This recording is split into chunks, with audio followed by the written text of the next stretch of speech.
Yeah, it is another episode of the Autumn Windbags. RJ Clifford, Juan Soto. I have a feeling we're going to have some fun today. The news is out. Worst kept secret in all of football is a done deal. According to Adam Schefter, the Raiders are working to finalize a deal to hire Antonio Pierce as their head coach per sources. Raiders made Pierce their interim head coach on Halloween night, now are closing in on making it a full-time job. Players who campaign for Pierce soon are expected to be happy. The Athletic has also confirmed the report and basically said, yeah, the plans are already done. It's a done deal, according to two team sources on their end. Schefter first to report. The Athletic confirms. Soto on Thursday's show, just yesterday, we were talking as if this was a done deal. It's like, yep, it's all signs point towards AP. He's going to be the guy. It's a matter of when, not if. And that when was 24 hours later. He is now the new head coach of the Las Vegas Raiders. So I was hearing a lot of stuff, and the thing that I heard the most was dotting I's and crossing T's. That's the thing I heard the most. I also heard that the Raiders were going to hold off until maybe late Monday or Tuesday to kind of like take the news cycle and like a big splash. But I think a lot of the stuff kind of leaked out, and they just decided to announce. But yeah, it's you said the worst kept secret. I don't know how, with what Antonio Pierce showed you, I don't know why you would go anywhere else.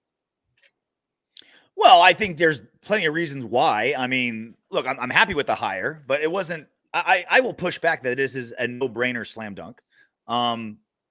You go back to, like, I think we've talked about a bunch of times. You don't look at it as, should AP be the head coach? Has he earned the job? It's, who is the best man for the job that's available? That's how you should approach it if you're Mark Davis looking to hire the next head coach. This isn't it's his but he could lose it. It's like, no, you let him finish the thing, you let him do the season, and then you decide who's the best person available. And he showed a lot. And I think the players speaking up the way they did was a very big part of this. I think that was the tipping point. I mean, he went 5-4, not an amazing record, but the team wasn't doing that well beforehand. The defense took a big step up. The multiple games with no penalties, he's obviously super green. His lack of experience showed up at times with his in-game decision making. But the biggest thing is, can you lead men and get them to play better?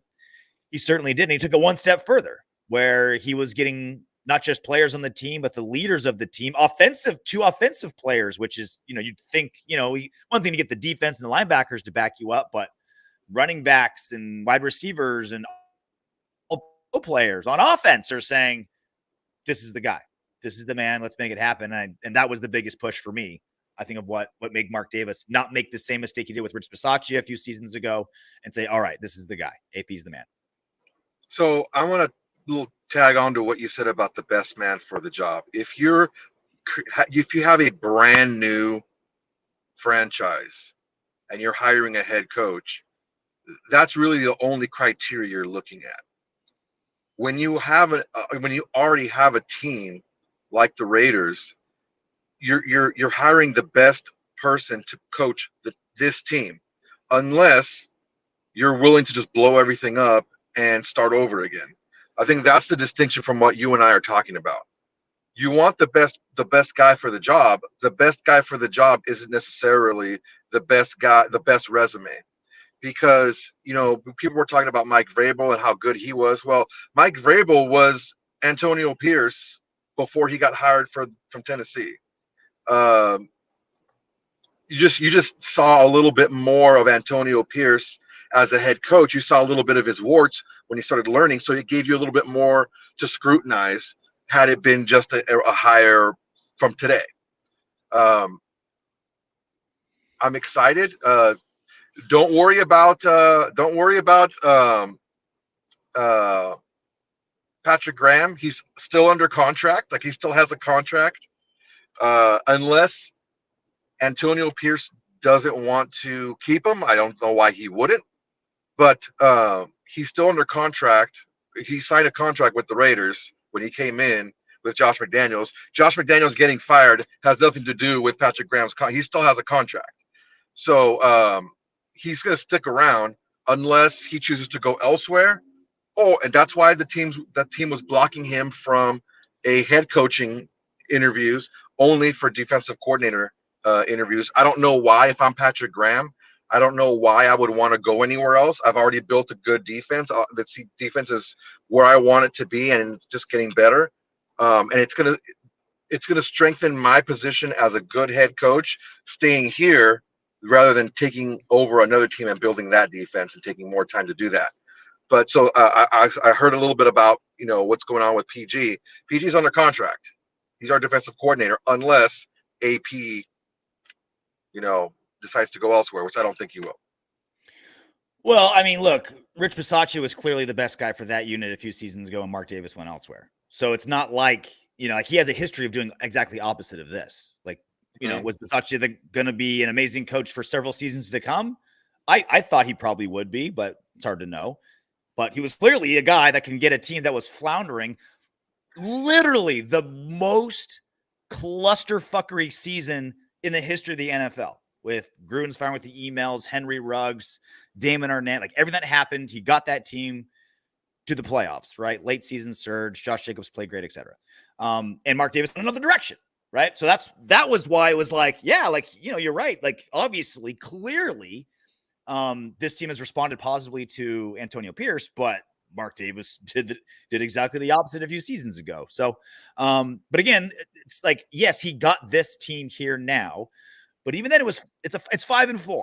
It's 5-4. Now, it's not fair to make him think he's going to go 9-0 when a team's got a 4th-round rookie quarterback. It's still got the poison of Josh McDaniels all over. The team still stinks of Josh McDaniels. You don't do a 180 immediately like that. But again, I think the improvements on the defense, the lack of penalties, the lack of turnovers, that's directly coaching. That is directly. It's coaching and preparation, man. There's few things, like, obviously coaching affects everything. Athleticism can make up for bad coaching, etc. But no turnovers, no penalties. There are few things on a football team that resonate more with coaching than those two elements. And then, like I said, the thing that pushed him over the edge was the 3 best players on the team are saying, hire this man. The best player on the team is saying, hire this man, or things are on the table. So what I think we need to look at here are the positives that AP brings. We understand the in-game decisions and some of the time management, not as bad as some tenured coaches, I would say, but he's going to get better at those things. These are some things where he's through the roof. He is through the roof at galvanizing a locker room. These are 55, 58 plus another 20, or so practice squad players. That's a lot of alphas that have different backgrounds, different decision-making processes, different ways of thinking, to get them all together. He got that group together. His leadership helped improve the defense to, when he took it over, the best defense in the NFL from when he took it over. So that, and I talked about it a little bit last week, when you can motivate players to elevate everything about themselves, their preparation, their conditioning, their prehab and rehab, their togetherness, their willingness to help others, the willingness to be a better teammate. When you can do that just by touching in to what makes them tick, what makes them want to be a football player, that's something that you can't get better at. And Josh McDaniels showed that. If you can't reach people, if you're not a people person, if it's fake, you can't go through that much adversity, which is every NFL team goes through adversity. You can't go through that much in training camp and all this stuff that you're doing, all the practices and all the ups and downs of it. You can't do that and lie to all those people and snow them. If it's not in you, you can't learn it. And that's something that Antonio Pierce does have. he can get people on board. And he's not a dummy, okay? People are saying, "Oh, well, he's like a water boy, glorified cheerleader." This guy was a captain of a Super Bowl winning defense. When his players on that team and some of his coaches as well, the head coach too, was saying that he's a coach on the field. That's how good he was as a player. That's how smart he was as a player. He's an undrafted player, man. He had to be smart. He had to know the game. He had to know how to watch film. He had to know how to break it down. And if he can impart some of that to the rest of the team, I'll draw my face. That's the thing that we need to look at. If a guy came in here and was the exact opposite, which is Josh McDaniels, where he's, this offensive guru and all this other stuff, right? And he's time management, all this other stuff, but he can't connect with people. It's Willies and Joes over X's and O's. Because you can pull up the best play in the world. If you don't have players, the play's not going to work. If you tap into those guys and you're able to get the best out of those guys, and also get the best out of your coaches, if you can do that, because that's something that too is a lot of these players. I mean, not to disparage John Gruden because he's not really a part of this, but he was, the players loved him. Some of the coaches he coached with, I mean, they didn't get along with him all that well sometimes. So, it's not just connecting with the players, but connecting with your staff as well, and having that open relationship with the owner. It's like all this stuff, and out of all the people that were up for this job, Antonio Pierce knows what it is to be a Raider. He knows what it is to wear that silver and black. Well, not as a player, but as a lifelong fan. He knows what it is to be a Raider. And that's something that we've been missing for quite some time. Why do scouts and head coaches in the NFL, when it comes to wide receivers, just drool over speed and height? Why do scouts and NFL head coaches with linemen drool over size and foot speed? Why do NFL head coaches and scouts drool over quarterbacks with arm strength and high processing? Because those are things you can't teach. Those are the intangibles, some tangibles and intangibles. Those are things you can't teach a guy to be faster. You can't teach a guy to have a stronger arm. You can't teach a guy to just have a faster processing brain. And so coaches and scouts tell themselves, like, we got the raw material. We can forge this guy into an all-pro wide receiver, tackle. I would say, like, there's two things, as when I was a wrestling coach, like the two things you can't teach are heart and speed. And if I've got a guy with heart and speed, I know as a coach, I'm confident I can make him good. That's Antonio Pierce. What can you not teach a head coach? How to connect with players. You either got that knack or you don't. You either can motivate people or you can't. You're a leader of men, and not just a leader of any men, a leader of 53 alphas, millionaires with leverage from all different backgrounds, all different experiences, all different parts of the country. Can you unite those people? Do you have that ability? And Antonio Pierce does. And that's what I mean when I say, like, look, it is a real, true, tangible problem that Antonio Pierce is much more behind the eight ball in those elements of coaching that require experience. Like, that's just a fact. Whether you love the signing or hate the signing, that is a fact, especially in the division that's got Andy Reid, maybe Harbaugh with the Chargers, Sean Payton with the Broncos. Like, this is a very well-coached division that Harbaugh is going to have to, that AP is going to have to be coaching against, right?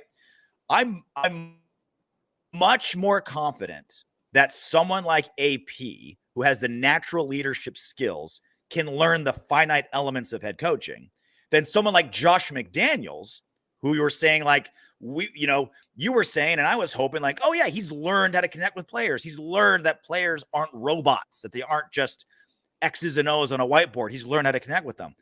You can't, that's not really something you teach people. You either have that knack or you don't. You're either a people person or you aren't. You can either connect with people genuinely or you can't. And AP has the things you can't teach, and the things he's lacking the most are the things you can teach, which is way better than the other way around. So there's a reason when you get a fighter in from another camp or another team or whatever, there's a reason why you have to break them down and build them back up. Because when the times get toughest, when they're hurt, when they're tired, when they're rocked, they're going to go back to their instincts. And that's why you have to break all the stuff that you didn't teach them away from them and build them back up. And that's what we have to do with the Raiders. We have to get it all the way down, and we have to break all this nonsense that we've had on this team and look. And when you think of the Raiders, what do you think of? You think of a tough defense, speed, the long ball, and a good running game. That's what you think of. Like through the years, the best teams had a good running back. They had to throw the ball deep. They were just bigger, faster, stronger than you. They had a punishing defense. We need to get back to that. And I don't care who's in our division. Andy Reid is getting older. He's not in the greatest physical condition. I'm not wishing anything bad on the guy, but just we beat AP beat Sean Payton and Andy Reid last year. Mm-hmm. So it's not like it's an impossible feat to do. So I want to stop looking at other teams and other players and other organizations as models. We do things our own way, and it's not necessarily a bad way, because I think that a lot of teams in the NFL started doing things the way that we were doing them and focusing on the attributes that we focused on. So let's do it the Raider way. We have the defense. Let's get some pieces for the defense. Let's work on the offense now. I think that, PG's staying on because, he's under contract, so he's not going anywhere, right? PG's not going anywhere unless someone wants to offer him a head coaching job. But we've blocked all his head coaching. We have not blocked his head coaching interviews. We blocked his defensive coordinator interviews. So if you get tired of a head coach, okay, well then we can't stop him. We don't want to stop him. But PG's under contract, so he's going to be our defensive coordinator unless Antonio Pierce says otherwise, which I don't think he's going to do. Let's keep pushing forward, and let's keep building on top of what we have already. What a unique position, right? You're Patrick Graham. You're the Ivy League guy. You've been the defensive coordinator for a while, and you're like, all right, I'll give Antonio Pierce, my boy, a shot. I've known him for a while. I'll get him a job as linebacker coach. A year and a half later, he's your boss. What a trip. What a trip for Patrick Graham. So there you go. Shima86. Thank you for the super chat. Is PG staying on board? As of right this second, he is. Things could change. We're hoping again that his Patrick Graham's accolades stay under the radar for at least one more to keep him from getting a head coaching job. He's just the fucking magic, the miracle he pulled with this defense is, you can't keep it under wraps forever. And that goes to, before we move on to like what AP's got to work at, the other strengths I feel like he brings is, I think he is underrated when it comes to X's and O's defensively. Obviously he knows how to play linebacker. I also think like, because he's so new, he can learn. He's not inundated with the doctrine.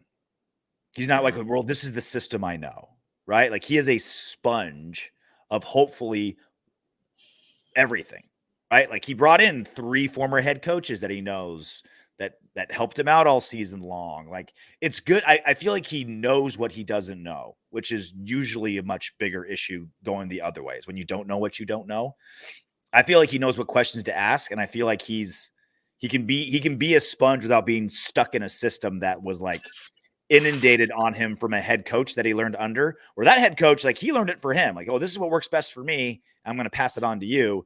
Now it's Antonio Pierce being like, I'm going to do things my way that work best for me with as much help as possible.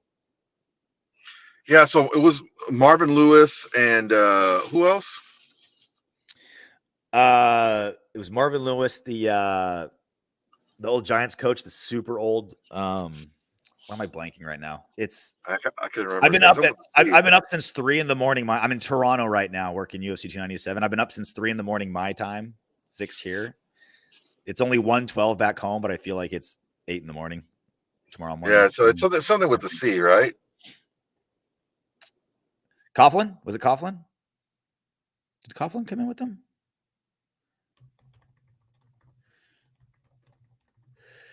It was lost him. Soto's in his car. So the things that I'm concerned with Antonio Pierce is and sort of brings this up all the time. The advantage you have when you come in as an offensive guy or a defensive guy as your own coordinator is that that's one position that can't be hired away. We've already talked about how Patrick Graham is so good. You know, I hope it's not happened. Fingers crossed it doesn't. Like, pray to whatever gods you believe in that people keep ignoring Patrick Graham and what he's done, but there's a really good chance he's not going to be our defensive coordinator in 2 seasons because he's just too good. He's going to get a head coaching job somewhere. Now, offensive coordinator, we need to start from scratch with somebody. And we don't know who the quarterback's going to be. We don't know if Josh Jacobs is going to stick around. We don't know how much they want to change this offensive line. At wide receiver and tight end, we're set, but everything else is kind of up in the air a little bit. So you're going to have to find somebody that can work with what they have and have an ability to adjust on the fly as well. So that's some of the things. That's something I'm kind of worried about with Antonio Pierce is he's going to, if we are successful, and that's the goal, right? Losing coaches is not a good problem to have, but it is an inevitable problem that comes with success. Why do you think at Alabama they have to replace their offensive and defensive coordinators and like half their coaching staff every single season? Because everyone wants the magic of Nick Saban. Everyone wants to know, how is this working? Everyone wants to replicate what's happening in Alabama. That's why they lose people. And it's a problem, but get used to it. Like, that's a problem you're going to have to deal with if you find success. And because, you know, it sucks to say, but because the Raiders haven't been successful, we haven't had to worry about coaches and offensive coordinators and defensive coordinators and position coaches getting poached from us because we just haven't been good. And so no one's been poaching our coaches. We've been firing them because we've been unsuccessful. As we start finding success, and hopefully that's what comes, Soto, I'm talking about how, like, with Antonio Pierce, like, the downside is, and you bring it up all the time, if you're not an offensive or defensive guru yourself, you're going to have to hire that position. And if you're finding success, you're going to have to lose them. And so Antonio Pierce, if he plans on being successful, he's going to have to be really good at hiring his staff. He's going to have to be really good at doing it out of the gate and replacing them. Patrick Graham's going to be gone after next season. He's too good. If our offense kicks off, whoever our OC is going to be, they're going to start being gone. I was just using an example, like, why does Alabama and, you know, Nick Saban's he's retiring, but why did Alabama and Nick Saban have to, like, rehire half their staff every season? Because they're the best and everyone wants them. So if AP plans to have success,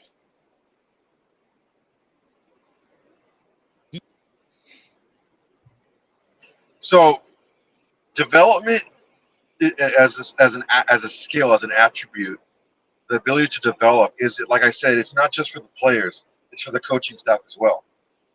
To have continuity, you want to, and this is just with any business, any corporation, anything.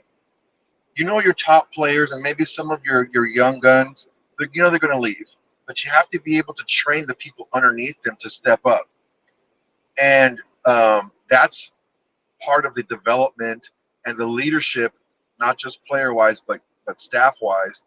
That I think a lot of the smart decision makers in the NFL look for.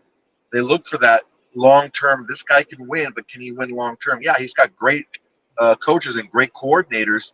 What happens when they go? Well, it's not all that great, right? So it's about developing not just the players but your staff as well.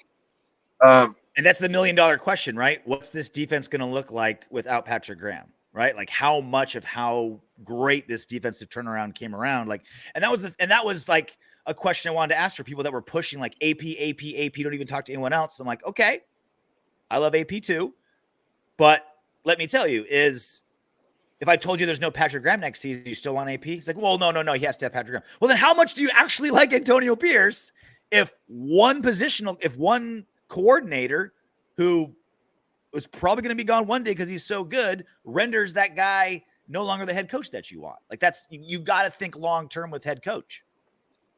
Yeah, so that's the development part as far as that goes.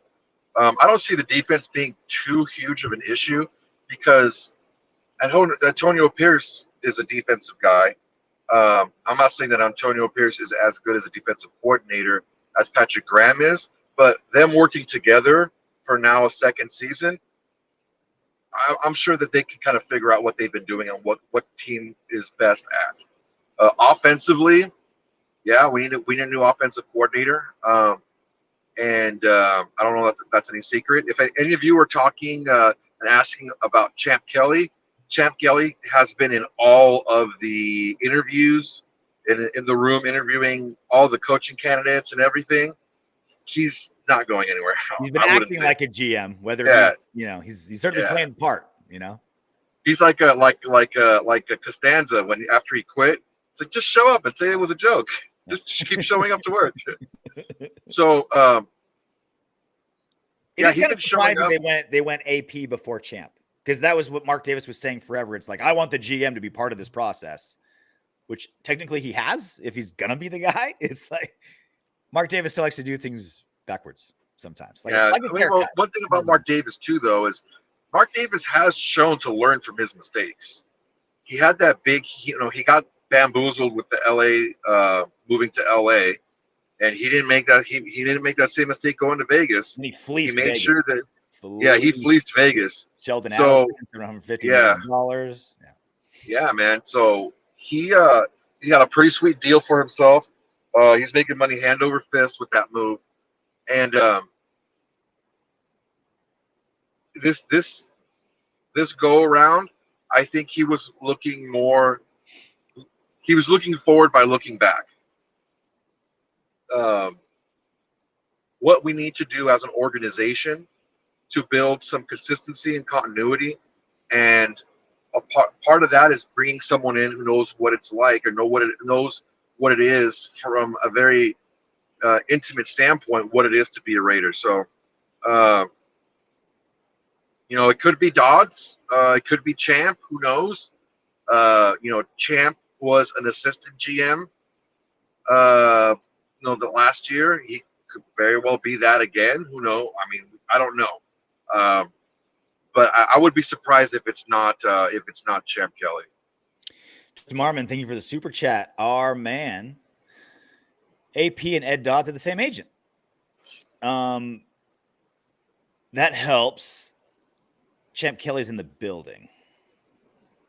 That helps. Champ Kelly knows the team, knows the roster, knows the needs. And again, he's not a bad candidate. He has interviews with other teams for GM, not assistant GM positions, GM positions. So, and you have to have that good working relationship, because you don't want to have happen what happened allegedly with Dave Ziegler and Josh McDaniels, where it's coming out that Dave Ziegler wanted to, he wanted to do this, he wanted to do that. He wanted to keep, your boy, whatever his name was, and maybe bring in Brissett. Like what I said, to bring in Brissett and have him, battle out for the quarterback position. He said, no, we got to bring in Jimmy G, give him a bunch of money, and blah, blah, blah. And all these different moves that he wanted, that it's alleged that Ziegler wanted to do. But you got to have that continuity with your leaders. And I am down to have, because Antonio Pierce is so inexperienced, I do kind of like the idea of having like a really, really seasoned GM, a really, really seasoned OC. I think it needs to be considered. I'm not against hiring Champ Kelly, but it would be his first full GM position. He'd be not learning on the job quite like AP, because he's been doing. No, he's on the job already. He's been leader of player personnel for a couple of different teams. He built those Broncos with teams. John Elway didn't know what the fuck he was doing when he got there. The buck didn't stop with him, though. And again, I'm saying he's certainly more experienced than Antonio Pierce. But as a general rule, I would especially like offensive coordinator. You know what I mean? I don't want like the super hot, like had 2 great seasons in D3 football with a brilliant offense. So let's take a chance on him. You know what I mean? Like, I'd much rather have a little bit of like a lot more experience to kind of pick up the slack as AP is learning. You know what I mean? I don't want a whole staff to just be like, young, dumb, and full of cum, like firecrackers. Like, we need a couple adults in the room. You know what I mean? To go, and you need that balance, right? Like, AP is going to be the swagger, studs in the ears, fucking Impala. Like, let's fucking do this. And then you need some old grizzled white guy to be like, hold on, guys. Like, we need to make sure we do X, Y, and Z. this is how we did it in 74. Like you need some of those voices to make sure it's all balanced out. Yeah, I agree with that, but you also need somebody who has a pulse for what's new and what's fresh in the NFL and what's working. Because look, by and large, if you the path to a head coach is through the offensive coordinator. There's a lot of old, grizzled, like defensive coordinators who aren't going to be head coaches. All they do is figure out ways to stop offenses. We've seen it the last 2 years. Points has been down from the year before. So you got a guy. You need a guy who's a little bit more innovative, and not at the expense of fundamentals. But yeah, I want a guy that is going to be able to just like KC used the same play on us that we used against the Chargers to score a touchdown. We got to do that. We got to have that type of mentality as well. We got to be able to take from other teams when the concepts work. Shima86, thank you for the super chat. What makes you worry? PG gone or the Chargers hire Harbaugh? Oh, PG gone. PG. Oh, yeah, I'm not worried about I don't care what other teams do. We need to focus on what we're doing. For too long, we were looking at other teams. I do care what other teams do, but that's out of our hands. Like you're just. It's don't like want to worry about it. About the weather. You know what I mean? Like I don't want it to snow tomorrow, but what can I do about it? Right? Like the main thing is focus on yourselves. Harbaugh would suck at the Chargers for us because I feel like he's exactly what the Chargers have failed at. And it's also, that's what the Chargers have never done. What are the two things they never do with a head coach? Give them all the power and pay them. So Harbaugh there would be the Chargers like fixing a wrong, which sucks. But even worst case scenario like that, PG gone is by far. That's the worst thing.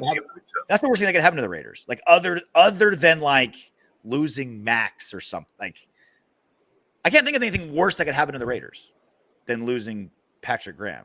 I don't think you guys understand how magical turning this defense around was. Like what a magic trick. What a minor miracle. Like water into wine. Turning this 2 decades of terrible defense into the unit that it was. Like it's crazy. Like I've never seen anything like it in football. A unit just it happened quick too. Space Beast, big super chat. Thank you. RJ, chill. PG is learning to be a leader under AP. We weren't a top 3 D before AP. You wanted Harbaugh, bro. I did. Yeah. AP bringing an incredible staff. No one under PG that I want as DC. It's time to bring them in. PG is learning to be a leader under AP. PG is a leader. I have no issues with PG. We weren't a top 3D before AP. No, I think absolutely the two of them together is what spawned this. But I think it's more, and we talked about this, like we were trying to like figure out what's the ratio, right? Like how much of the defensive U-turn is credit to PG and how much is AP? And we were like, I think we're like 70-30 PG, right? Like everything as a head coach, everything falls on you, good and bad and everything in between. So clearly that. And he had the foresight. Guys, I gotta take off. I'll see you guys later. The Raiders feel very Raidery for the first time in a while. This is a good thing. AP bringing incredible